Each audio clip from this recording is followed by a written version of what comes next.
Minagsa ang halos 400 ka kilo sa isdang tamban sa baybayon sa usa ka isla sa Ipil, Zamboanga, Sibugay. Bureau of Fisheries and Aquatic Resources Region 9 dunay pagpasabot sa mong hitabo. Ang dugang detalye sa report ni Efren Mamak.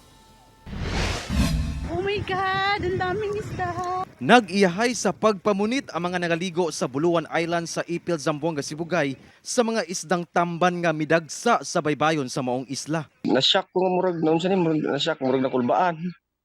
Gidagan kayo ni first time ako ni dag sa ang lupoy god. Girek na mo. Ipadaplin tapos sa box. Sumala sa VPAR 9 sa Zamboanga, Sibugay, anaa sa halos 400 kilos o miabot sa napulo ka mga karton ang gipangpunit nga mga isda.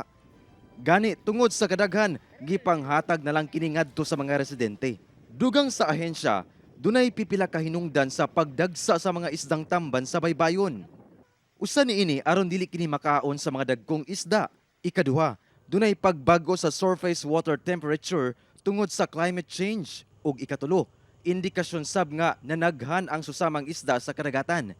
Apan, posible sab nga naghanap ng pagkain kasi currently yung climate natin is nagbigay ng magandang klima para sa growth ng planktons where in fact na makikita yung mga planktons dito sa lapit sa coastal.